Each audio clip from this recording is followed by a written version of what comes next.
नमस्कार दोस्तों, स्वागत है आप सबका भद्रा आईएएस एकेडमी में। यह है नेक्स्ट क्लास जहां पे हम लोग डील कर रहे हैं असम रिलेटेड जो एस्पेक्ट्स हैं उसके बारे में, राइट। और आज के सेशन में हम लोग असम ज्योग्राफी का नेक्स्ट पार्ट कंटिन्यू रखेंगे। यहां पे हम लोग बात करेंगे असम में एग्रो क्लाइमेटिक जोन्स के बारे में। Agro climatic zones in Assam. Assam, this is the map of Assam, as you can see this, right? Now just see this map of Assam। ये एक टी शेप का एक मैप आपको दिख रहा है। नाउ आप इसको कंपेयर करो इंडिया के मैप से। पता है, पूरा इंडिया के मैप बहुत ज्यादा वास्ट एक्सटेंट है, from northern tip of India to southern tip of India, from the eastern tip of India to the western tip of India. If I talk about, then India का extent काफी ज्यादा vast है। तो obvious सा बात है, आप खुद सोच के देखो, कश्मीर में जो अभी क्लाइमेट कंडीशंस एग्जिस्ट कर रही है, क्या सेम क्लाइमेटिक कंडीशन आपको कन्याकुमारी में मिलेगा? नहीं। जो क्लाइमेट कंडीशंस आपको गुजरात में एग्जिस्ट कर रहा है, शायद आपको सेम क्लाइमेटिक कंडीशंस अरुणाचल में भी ना मिले। बट यही तो है ना मेनलैंड इंडिया का northern most, southern most, eastern most और वेस्टर्न मोस्ट पॉइंट। तो आपको यहाँ पे क्लाइमेटिक कंडीशंस क्यों अलग अलग आपको देखने को मिल रहा है? क्योंकि ऑफ कोर्स रीजन हिसाब से ये अलग अलग जोन्स में है।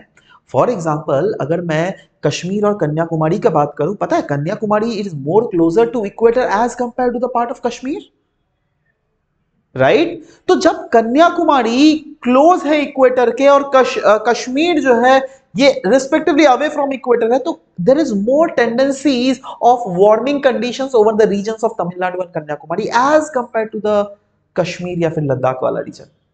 मोर ओवर कश्मीर और लद्दाख तो पहाड़ों के भी ऊपर है, राइट। तो देखो, पहाड़ों के ऊपर होंगे तो ऑटोमेटिकली लैप्स रेट के कारण जो है टेम्परेचर घटता है, और टेम्परेचर घटने के कारण जो है आपका ऐसे चेंजेस देखने को मिलता है। बट वहीं पर अगर मैं प्लेन्स की ही अगर बात करूं, चलो पंजाब और कन्याकुमारी ले लो। पंजाब तो प्लेन है, कन्याकुमारी तो प्लेन रीजन्स में है, right.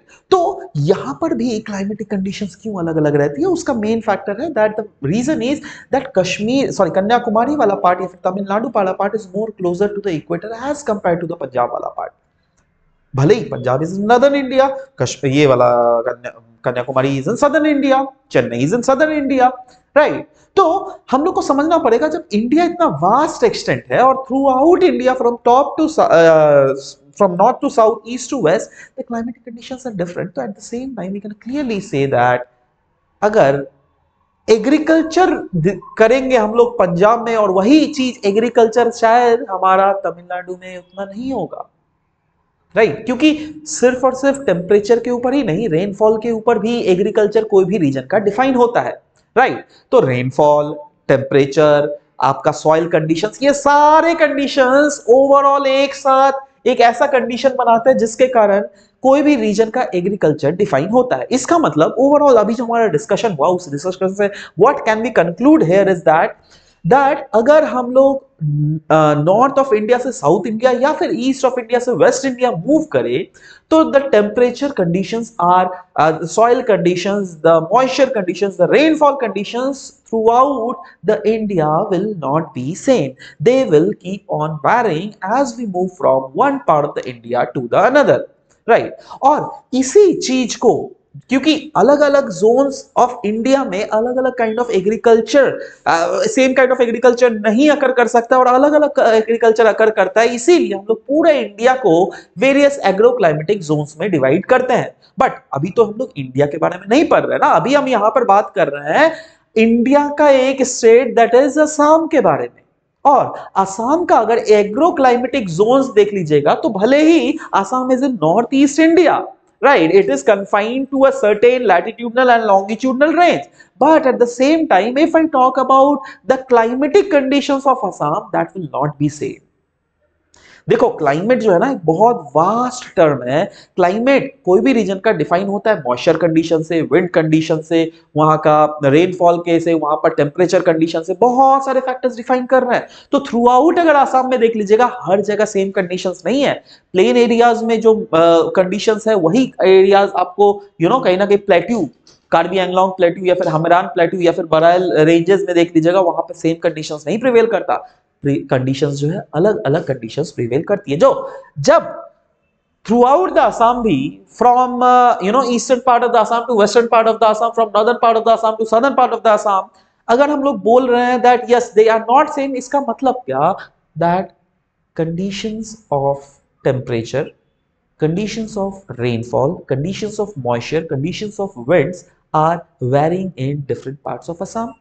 So if these are varying, and we know that soils of Assam is also varied in different other regions of different regions of Assam, different types of soil. Of course, the classes will be taken regarding the soils as well. So stay tuned to us this whole video lectures, right? We'll do that. So इससे हम लोग ये conclude कर सकते हैं, जब these are not same in case of Assam, इसका मतलब क्या, असम में भी अगर आप पॉकेट वाइज देखो, अलग अलग जोन में अलग अलग क्लाइमेटिक कंडीशंस होती है।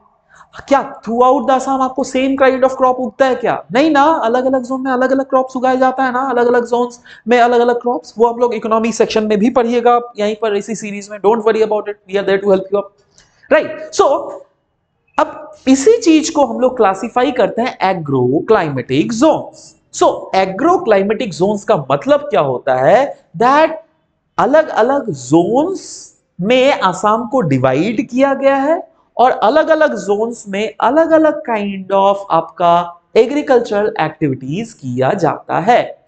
इसीलिए आज का टॉपिक है आपके सामने agro climatic zones in Assam.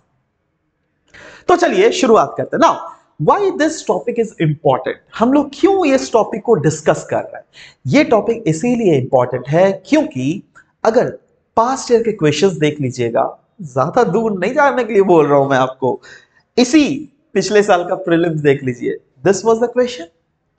Question में क्या है, which of the following names of agro climatic zones in Assam is और आर नॉट करेक्ट। 4 जोन दिए हुए हैं, upper Brahmaputra valley zone, north central Brahmaputra valley zone, Barail zone और हिल जोन।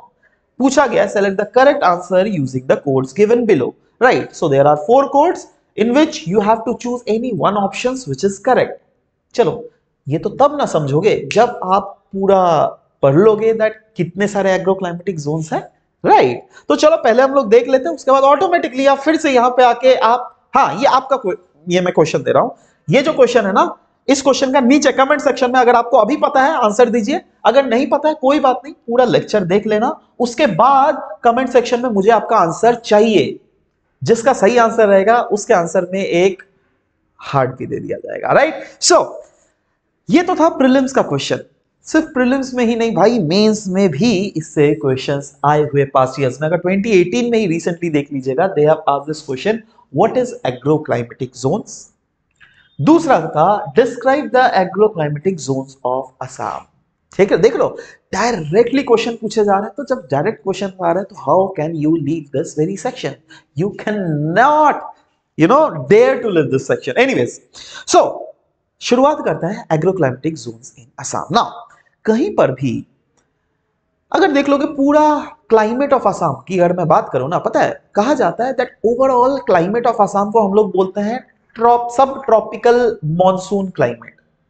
मतलब थ्रू आउट द रीजन जो है सब tropical monsoon climatic conditions prevail करती है। पर पता है एग्रीकल्चर अलग अलग जोन्स में अलग अलग क्यों होता है? क्योंकि अलग अलग जोन में रेनफॉल कंडीशन, मॉइस्चर कंडीशन ये अलग अलग होता है। तो ओवरऑल अलग अलग जोन में कैसे रेनफॉल कंडीशंस, मतलब अगर मैं बात करूं, चलो थ्रू आउट आसाम ही ले लेता हूं। सबसे पहले हम लोग बात करेंगे थ्रू आउट आसाम, अलग अलग जोन्स ऑफ आसाम जो है कितने किस किस टाइप के रेनफॉल रिसीव कर रहे हैं। फॉर एग्जांपल ये जो है ना season wise normal average rainfall Assam का बतलाया गया है, जो क्या अगर जनवरी से लेकर फरवरी तक देख लीजिएगा, जो क्या ऑफ कोर्स विंटर सीजन के दौरान कितना millimetre of rainfall Assam receive कर रहा है। समर सीजन दैट इज मार्च से लेकर मई के बीच में अराउंड कितना रिसीव कर रहा है रेनफॉल। मॉनसून सीजन जून से लेकर सितंबर के बीच में कितना रिसीव कर रहा है। पोस्ट मॉनसून सीजन अक्टूबर से लेकर दिसंबर के बीच में कितना रिसीव कर रहा है। और एनुअली ओवरऑल अगर एवरेज देख लीजिएगा that comes out to be रफली अराउंड कितना। तो ये तो क्लियर है दैट यस असम जो है 2000 मिलीमीटर से तो ज्यादा रेनफॉल रिसीव करता है, जो कि अगर इंडिया के एवरेज देख लीजिएगा उससे तो ज्यादा है। मतलब overall India on an average जितना एक साल में रेनफॉल रिसीव करता है उससे तो आसाम में ही ज्यादा रेनफॉल होता है, इसीलिए तो हर साल फ्लड भी आता है आसाम में। बट हर साल फ्लड आने का सिर्फ वही रीजन नहीं है, बहुत सारे फिजियोग्राफिक रीजंस भी है, ऑफ कोर्स आने वाले क्लासेस में हम लोग पढ़ेंगे, है ना। सो यहां पर अगर बात करें, देखो एक आपको क्या पैटर्न दिख रहा है, सबसे ज्यादा रेनफॉल कहां पर हो रहा है बताओ, मॉनसून सीजन्स में। बट मॉनसून में ही नहीं, आप प्री मॉनसून वाला फेज भी देख लीजिएगा जिसको समर्स बोलते हैं, उस समय में रिस्पेक्टिवली काफी ज्यादा रेनफॉल है, लेकिन बहुत कम भी नहीं है। देखो ये नंबर 1 में आ रहा है ये मॉनसून वाला, नंबर 2 में आ रहा है आपका समर सीजन, नंबर 3 में आ रहा है पोस्ट मॉनसून सीजन, और नंबर 4 में आ रहा है winter season. Can you see that? तो of course this is the maximum, यहाँ पे पीक सबसे ज्यादा है रेनफॉल का, यहाँ पे उससे कम है, सबसे सब कम है, सबसे कम है, right. So these regions are divided into the agroclimatic zones of Assam। तो अब देखो, अब इस रेनफॉल के बेसिस पे ही, क्योंकि ये तो एवरेज रेनफॉल है जो कि असम रिसीव करता है, बट अगर रीजन वाइज देख लीजिएगा असम अलग अलग रेनफॉल कंडीशंस अकर करता है, इसीलिए असम को हम लोगों ने डिवाइड किया into various agro climatic Jones. Agro climatic Jones में देख लीजिएगा ये कौन कौन से जोन्स है, यहां पर देखो पूरा मैप ऑफ असम आपको दिख रहा है, और इस पूरे मैप में देखो अलग अलग जोन में अलग अलग जोनेशंस दिखाया गया, और उन जोन्स का नाम क्लियरली यहां पर मेंशन भी किया गया है, right. So just see this, can you see the colouring changes, can you see the colouring changes here, can you see the colouring changes here, here Barak valley zone, है ना। So all these hilly zones, right. So likewise these are the 6 zones जिसमें असम के agriculture और climatic conditions को दिमाग में रखते हुए एग्रो क्लाइमेटिक जोन्स बनाया गया है, जिसमें आता है Barak valley zone, hill zone, central Brahmaputra valley zone, lower Brahmaputra valley zone, north bank plain zone, upper Brahmaputra valley zone. तो अगर हम लोग बात करें नॉर्थ, पहले एक एक करके बात करते हैं। सबसे पहले हम लोग बात करेंगे north Brahmaputra valley zone. North Brahmaputra valley zone में उदालगुड़ी, दरांग, सोनितपुर, विश्वनाथ, लखीमपुर और धेमाजी, ये सारे जो है ना इस कैटेगराइजेशन में हम लोग को आते हुए दिख रहे हैं, right. So this is what north bank plain zone, है ना। तो नॉर्थ बैंक प्लेन जोन, इसको हम लोग अलग नाम से भी जानते हैं, इसको हम लोग अपर ब्रह्मपुत्र वैली जोन नॉर्थ के नाम से भी बहुत समय जानते हैं, जिसमें इन टोटल कितने सारे हम लोगों ने डिस्ट्रिक्ट देखा, in total 7 districts are there. What the names have been clearly shouted out, that is first one is Dhemaji, Lakhimpur, Sonitpur, Bishwanath, Udalguri और Darang district, है ना। So these are the regions which if you see all the regions roughly lies in the north bank of river Brahmaputra, right, है ना। So अब देखो यहां पे जब मैं बोल रहा हूं एग्रो क्लाइमेटिक कंडीशंस, तो ऑफ कोर्स कुछ कुछ ऐसे क्रॉप्स होंगे जो कि यहां पे डोमिनेट भी कर रहे होंगे, राइट। जैसे अकॉर्डिंग टू एरिया कवर्ड अगर देख लीजिएगा, सबसे ज्यादा जो यहां पे खेती बाड़ी की जाती है वो है राइस का, उसके बाद जो खेती बाड़ी किया जाता है वो है चाय, टी का खेती बाड़ी किया जाता है, राइट। और ये पूरा जो एरिया है ना दैट अकाउंट्स फॉर पूरे असम का 18.37% ज्योग्राफिकल एरिया कवर किया जाता है by north bank plain zone. Clear है?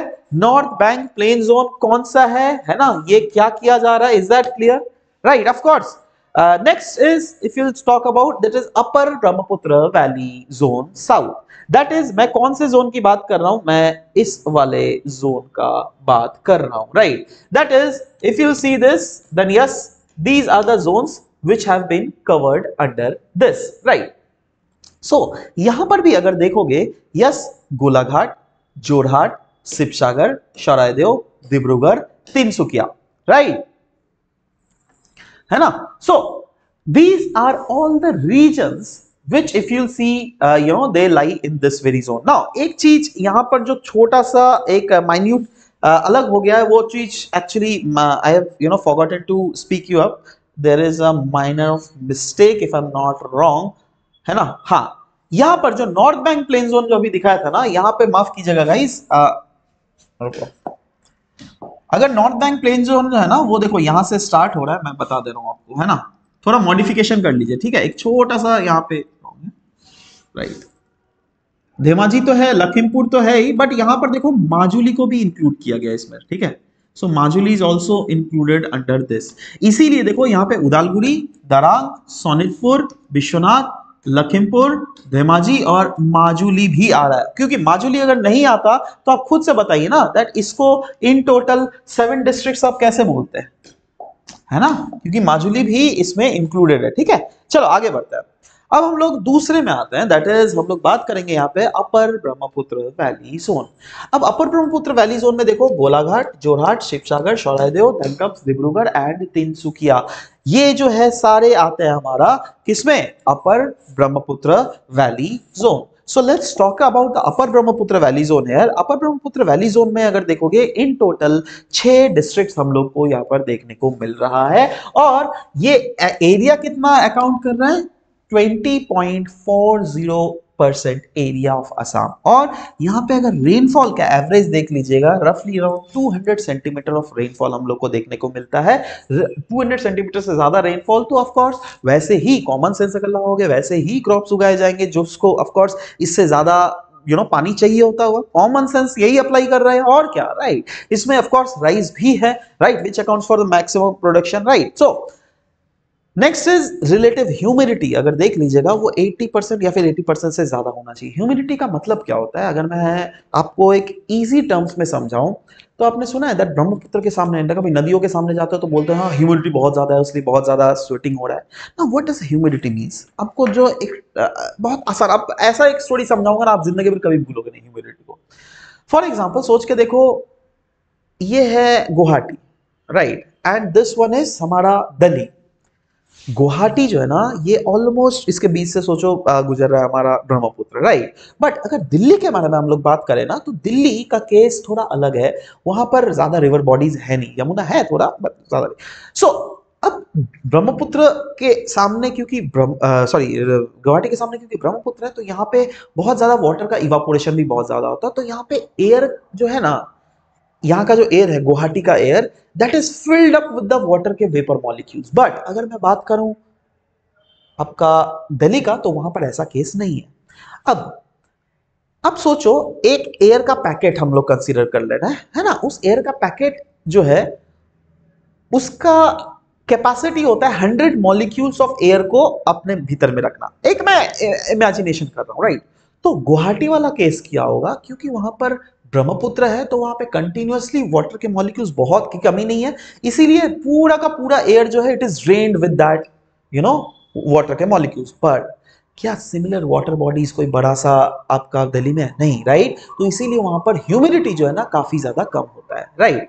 अब क्या होता है, आप अगर गुवाहाटी में हो और अगर आप दिल्ली में हो और आपका गुवाहाटी में टेम्परेचर है से फॉर एग्जांपल 37 डिग्री 38 डिग्री, वैसे ही दिल्ली में भी अगर 38 डिग्री है बट गुवाहाटी में आपको ज्यादा स्वेटिंग आएगा, दिल्ली में आपको कम स्वेटिंग आएगा। क्यों? क्योंकि गुवाहाटी में जब आपको स्वेटिंग आ रहा है ना तो क्या होगा, एटमॉस्फेयर में तो मॉलिक्यूल्स ऑलरेडी पानी भरा हुआ है ना, वो आपका शरीर का पानी क्यों लेगा।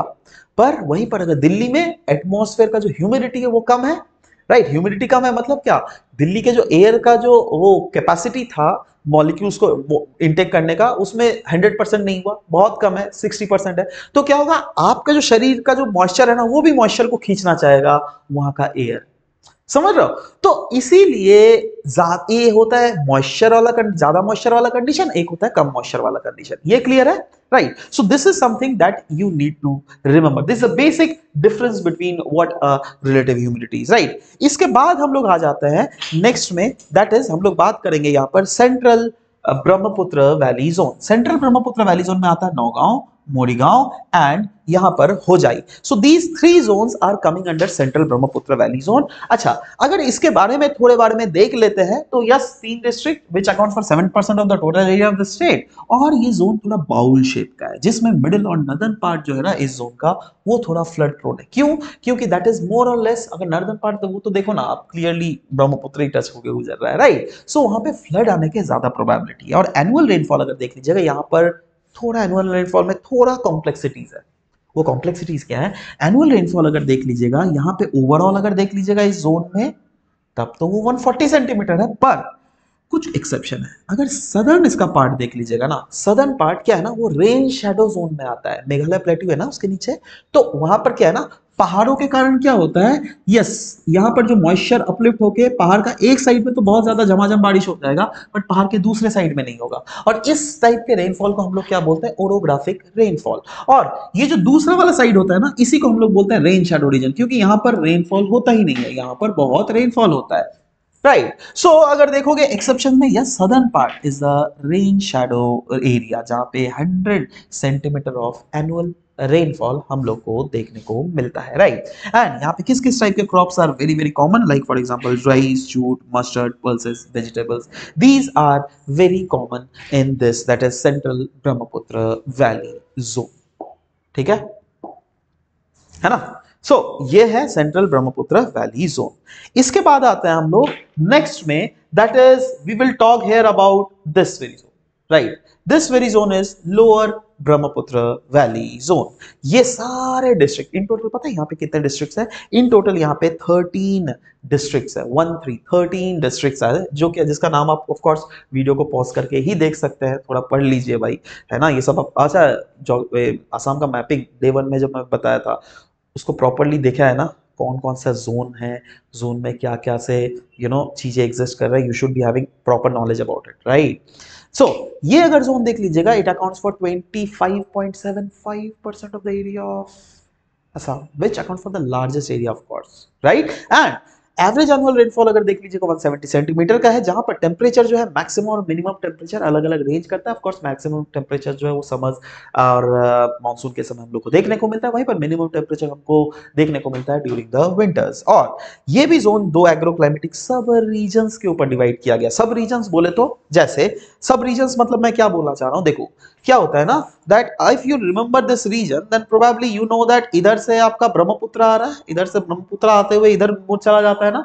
अब क्या होता है, एक देखो ब्रह्मपुत्र के सामने वाला जोन है, राइट, जो क्या फ्लड प्रोन होता है, ये वाला जोन है ना, और एक हायर रीचेस वाला जोन, एक ये और दूर वाला, राइट। तो इसीलिए इसको सब रीजन में डिवाइड किया गया है into higher areas and the lower flood plain areas. अब समझ में आ गया, राइट। और फ्लड प्लेन जहां पर भी है वहां पे ऑफ कोर्स जहां पे ज्यादा पानी है वहां पे राइस की खेती होगी, वहां पे शुगर केन की खेती होगी, वहां पर आपका जूट का भी खेती होता है, राइट। तो ये सब कुछ कुछ ऐसी चीजें हैं जो कि हम लोग को देखना पड़ेगा। एंड नेक्स्ट जो जोन है ना, वो है ये वाला जोन हम लोग बात करने वाला है, ये वाला है हिली जोन। क्यों? क्योंकि यहां पर अगर देख लोगे, yes, hills are mainly dominating in this very areas, right. So इसको हम लोग क्या बोलते हैं, the hill zones which accounts for the Karbi Anglong and Dima Hasao district, the Karbi Anglong, West Karbi Anglong और साथ ही साथ Dima Hasao, that is 3 districts यहां पर भी लाई करते हैं।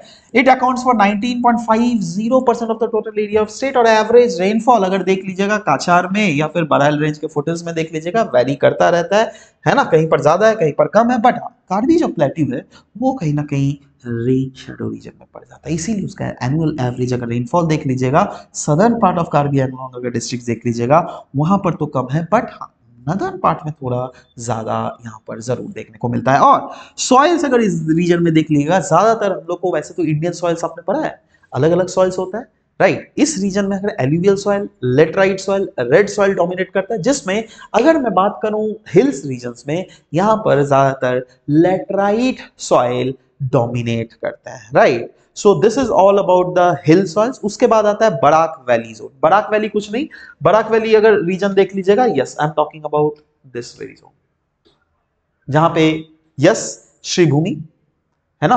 श्रीभूमि कौन सा है बताओ तो, नीचे कमेंट सेक्शन में लिखो। इसके रिलेटेड हम लोगों ने भद्राइस एकेडमी में वीडियोस भी बनाया था, और यस डे 1 में जब मैंने बतलाया था वहां पे मैंने बतलाया था कौन सा डिस्ट्रिक्ट को श्रीभूमि किया गया है। तो ये आपका दूसरा क्वेश्चन रहा आज का, राइट। श्रीभूमि किस डिस्ट्रिक्ट का नाम बदल कर रखा गया, नीचे कमेंट सेक्शन में मुझे आपका ये दूसरा आंसर चाहिए, ठीक है ना। चलो, और तो ओवरऑल ये रीजन है ऑफ कोर्स हमारा बराक वैली जोन का। तो बराक वैली जोन के बारे में अगर बात करें, यस यहाँ पे काशार, हैलाकांडी, करीमगंज, अब इसी में कोई एक है लेकिन जिसको नाम बदल के श्रीभूमि रखा गया, नीचे कमेंट सेक्शन में लिखो, है ना।